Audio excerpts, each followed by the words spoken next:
सीधी सी बात है, आप वेदों की बात कर रहे हैं। ऋग्वेद में पुरुष सूक्त में कहा है कि ब्राह्मण ब्रह्मा के मुख से पैदा हुए, क्षत्रिय बाहु से पैदा हुए, बाहु से पैदा हुए वैश्य, और पैरों से पैदा हुए शूद्र। उसी को आधार बनाकर इस देश में कई हजार सालों तक अस्पृश्यता बनी रही। लोगों को बिल्कुल जानवर से भी गंदा जीवन जीने के लिए विवश किया गया। ये फैक्ट है, ये कैसे नकारते हैं? इसके लिए आप मनुस्मृति पढ़िए, मनुस्मृति में क्या आदेश है वो पढ़ लीजिए, तो आपको पता चलेगा। ये धर्म की बहस में गिरने में मतलब नहीं है। जो बुरा है वो निकाल कर फेंकना चाहिए, जो अच्छा है उसकी तारीफ करनी चाहिए। सुनिए, आप पुरुषोक्त की बात कर रहे हैं। ब्राह्मणों से मुखमासित बाहु राजन्य कृतः उरु तदस्य जद्वैश्य बदनाम सूत्रो अजायत। आप देखिए यहाँ पर क्या कहा गया है, इसकी व्याख्या कौन करा रहा है, किसके माध्यम से करा रहा है, कहाँ करा रहा है। आजकल तो पैसे देके बड़े बड़े काम और जगह भी हो जा रहे हैं, हमारे लिख दो, उसके लिए लिख दो।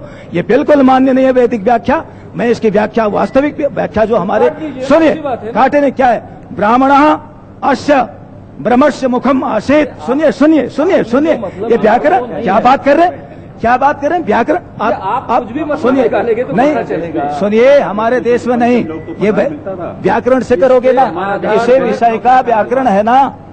सुनिए सुनिए, आप सुनिए, नहीं आप बोल चुके हैं, आप सुनिए इसको, आप सुनना नहीं चाह रहे। एक सेकंड साना जी, देखिए, तो जो कुछ कहने तो आप बहुत आसान है। इतना सारा सालों में हमारा देश में कितना सारा लोग तो एजुकेशन, बिना एजुकेशन तो दलित हो गया है। ये तो कैसे हो गया है? ये तो बिना हमारा वेदों में जो कुछ कहा था ये तो इम्प्लीमेंट किया था। तब तो ब्राह्मणों को पूजन करना बहुत अच्छा था। और जो लोग तो ब्राह्मण होता है, ये पुराना जन्म में तो अच्छा काम किया, वो ब्राह्मण होता है, ऐसा भी लिखा है। देखिए ये अंधविश्वास है। हमारा देश में तो हजारों लोग तो हजारों साल में बहुत नीचे गए, उसको एजुकेशन नहीं मिला, वो तो इसीलिए देश का राज और तो जानवर नहीं। सीधी बात है, देखिए, धर्म के बहस में मैं भी गिरना नहीं चाहता, मुझे भी धर्म पर के बारे में बहुत प्रेम है, लेकिन फैक्ट ये है कि इस देश में मनुस्मृति के आधार पर निर्णय दिए गए हैं। कोड ऑफ कॉन्डक्ट केवल मनुस्मृति में लिखे हैं, रामायण महाभारत में नहीं है। उसके आधार पर शंकराचार्य ने जो भी निर्णय दिए हैं अपने देश में, उसके पूरे के पूरे आधार उपलब्ध है।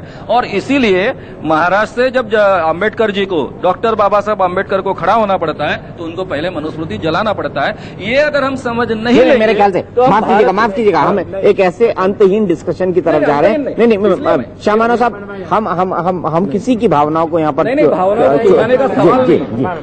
देखिए, आप लोग का जो, देखिए इन लोग का जो डिस्कशन हो रहा है ये बिल्कुल गलत चल रहा है। देखिए, आप सुनिए, आपने अभी जो है, सुनिए, आप लोगों ने किया,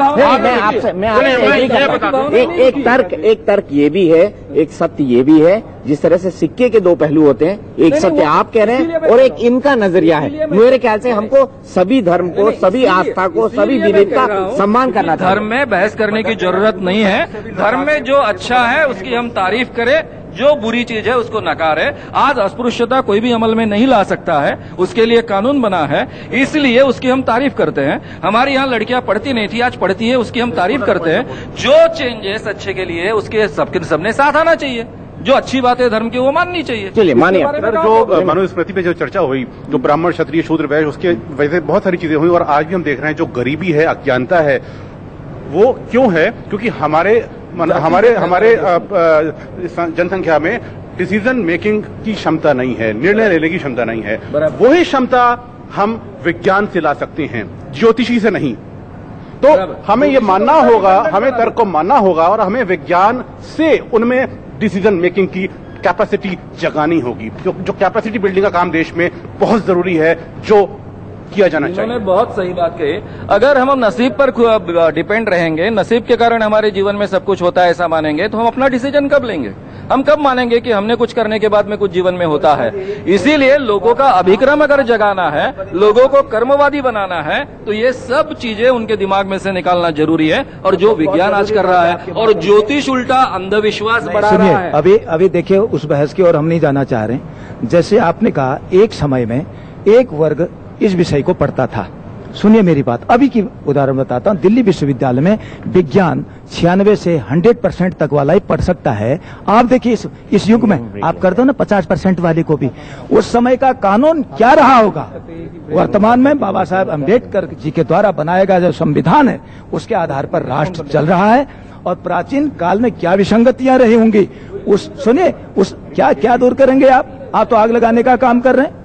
अभी आपको एक ब्राह्मण दिखाई दे रहा था, मुझे कहना नहीं चाहिए, गरीब व्यक्ति हो सकता है वहां बैठ करके माला जप रहा हो, तुम वैज्ञानिक उसका पेट नहीं पाल सकते हो, आप तो उल्टा उसको भूखों मारने की ऐसी बात करके, अगर एक सुनिए, अगर वो भजन करके ईश्वर का नाम लेकर के समाज की काउंसलिंग करके किसी को आशीर्वाद देके किसी की जेब नहीं काट रहा है, वो वैकर्ष नहीं है, वो ठग नहीं है, वो किसी को फोड़ नहीं रहा, सिर नहीं फोड़ रहा है उनका। अगर वो किसी की काउंसलिंग करके शुभकामना दे करके, आप भी सेमिनार में जाते हैं ना, आधे आधे घंटे एक एक घंटे के कम। इस चंद्र ग्रहण को देखने में कोई नुकसान नहीं है। प्रधानमंत्री करेंगे परमाणु समझौते पर हस्ताक्षर। तो मानते हैं वो ज्योतिष नहीं है, क्या मानना चाहते हैं? दूसरी बात, अभी ने आपने कहा कि पहले ये था, पहले जो है लोग जंगल में रहते थे, ब्राह्मण केवल पढ़ते थे। मैं ये कह रहा था जो लोग पढ़ते थे वही ब्राह्मण थे। सुनिए, और जो लोग नहीं पढ़ते, आज की तारीख में कितने जो है, जाति को छोड़ दीजिए, आज की तारीख में हर जाति के लोग हैं जो पढ़ते भी नहीं है और आज के नहीं, आपने जो बात कही है तो पहले बात आप समझ लीजिए, अभी लाइव नहीं आ रहा है, नहीं वो नहीं चल रहा है उधर में, हाँ आ रहा है लाइव, शुरू करें। एक माफ कीजिएगा, हम इस वक्त टेलीविजन पर जा रहे हैं, ये बहस थोड़ा सभ्य ढंग संस्कारित तरीके से हो जाए तो बेहतर होगा। तो अभी आपने जो कहा वही बात को मैं कह रहा हूं कि ये देखिए, अगर सही में ये इस बातों में मैं गिरना नहीं चाहता कि पहले वर्ण व्यवस्था क्या थी, लेकिन जैसा सनल जी ने कहा है कि इस दुनिया में, भारत में गए कुछ हजार सालों से जो कास्टिज्म चला है उसके कारण हमारा नुकसान हुआ है। ये अगर हम समझ नहीं लेंगे तो हम आगे नहीं बढ़ पाएंगे, इतनी बात समझ लीजिए आप। ये उसके लिए कौन जिम्मेदार कौन नहीं। नहीं, देखिए हम बता दें कि देखिए हमारे यहाँ जो है ज्ञान को जो है प्राथमिकता दी गई है। ज्ञान में जो है ज्योतिष शास्त्र भी था, और ज्योतिष शास्त्र में जो आप कह रहे हैं एस्ट्रोनॉमी भी था, तो वो ज्ञान था। उसको जिन लोगों ने नहीं पढ़ा, जिन लोगों ने नकार दिया, वो उसके पीछे पड़ गए। मतलब जो लोग कमजोर थे, जिनके अंदर कुछ कमजोरी थी, उन लोगों ने क्या किया कि उनको उसके पीछे लग गए। तो जो ज्ञानी लोग हैं उनके लिए अज्ञानी लोग उनके देश में रोगों से बचाने के लिए जो दवाइयों की शोध हो रही है, जी, रिसर्च हो रही है, वो सब बेकार है, वो सब अज्ञानी है। नहीं, मैं आप क्या कहना चाह रहे हैं? मैं ये कह रहा था कि देखिए, जो औषधि शास्त्र अलग है, औषधि शास्त्र में हमारे यहाँ आयुर्वेद भी था।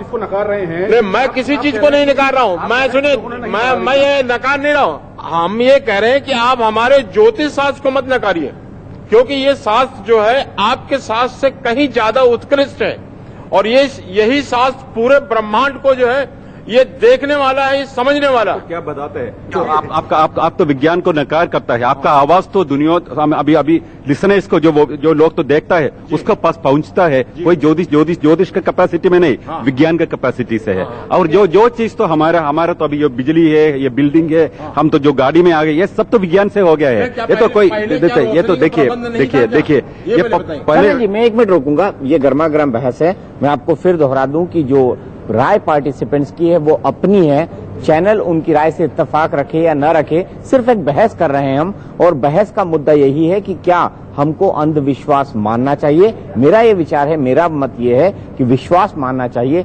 लेकिन अंधविश्वास गलत होता है। मेरे ख्याल से सब तमाम ज्योतिषाचार्य भी यही कहते हैं, तमाम तर्कशास्त्री भी यही कहते हैं, और साथ ही साथ जितने लोग हमारे समाज को आगे बढ़ाने में पाषाण युग से आज तक लाने में आए हैं, उन सबका भी यही मानना है कि शायद अंधविश्वास को नहीं मानना चाहिए, लेकिन विश्वास को मानना चाहिए। और शायद इसी विश्वास का प्रतीक कहीं ना कहीं हमारी आस्था में देखने को मिलता है, कहीं ना कहीं हमारे धर्म में देखने को मिलता है। आप इस वक्त देख रहे हैं बनारस से सीधी तस्वीरें।